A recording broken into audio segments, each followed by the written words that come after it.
Look who's here. Mercedes Schlapp, Trump 2020 senior advisor. All right, Mercedes, I'm sure you've got a lot to say about Kamala Harris, but I want to talk to you about this news story we've been doing this morning. Joe Biden wants 2 breaks during tonight's 90-minute debate. What do you make of that? Well, I got to tell you, it's because we know with Joe Biden, he's got some good days and some bad days when it comes to his daily gaffes that come out of what he says. So I think, there's one thing we know. President Trump is ready to go. He's prepared for this debate. He has an incredible stamina. I mean, he outworks all of us. As we know, he keeps a very busy and productive schedule as he's going from state to state talking to the American voter. What does Joe Biden do? He calls a lid almost on a daily basis. And to your point, we're not really knowing where they stand on so many of these issues. I mean, Joe Biden hasn't released his list of Supreme Court nominees. We know they would be radical. We don't know his stance on court packing. But what we do know is that Joe Biden has aligned himself with the far left of his party. And that's what we want to expose tonight. That's what President Trump is going to do, is basically compare his record of 47 months of accomplishments versus a 47-year record of failure by Joe Biden. I'm going to go back to something I said earlier on the show. The takeaway from the debate is not necessarily the issues and the details on different issues. I think the takeaway is the style, the tone, the emotion that both sides bring. And I think the worry for President Trump is that he comes across as a bully. It could happen. What do you say? It won't happen. I mean, one thing about President Trump is that he's a strong leader. One thing about President Trump is that he's been transparent and direct with the American people since day one.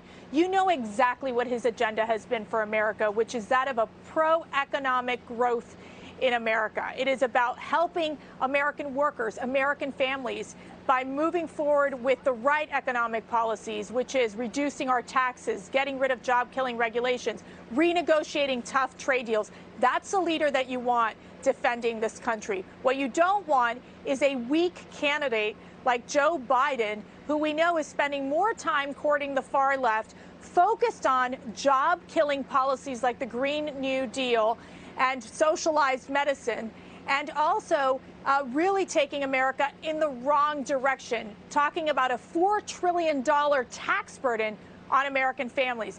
That is not what we need in moving our country forward in the next 4 years. Real fast now, the Trump campaign and the RNC suing to block North Carolina's mail-in voting changes. But the story here is not whether you win or lose in North Carolina. The story is, can these last-minute lawsuits actually stop election chaos, or is it too late? What do you think?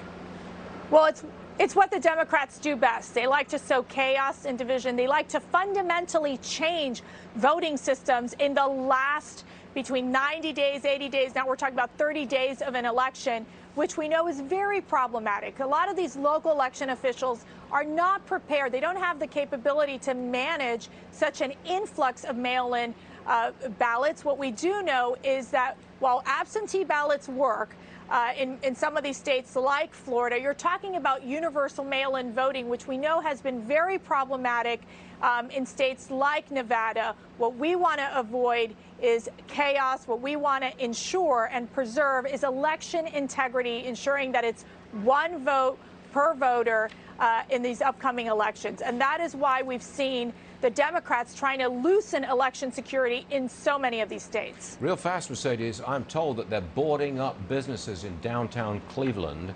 You think that urban unrest will make an appearance, not in reality, but certainly as part of the debate tonight? Well, I think that's one of the topics we're going to be discussing. I think, we've seen the chaos. We've seen the rioters in so many of these cities like Portland, like Kenosha. And what we've learned is when the president has worked with the governors or the local officials to deploy the National Guard, that's when you stop the rioting. That's when you stop the looters. It's different in cities that are run by these Democrats like Portland, where they don't accept the federal assistance, that the chaos continues.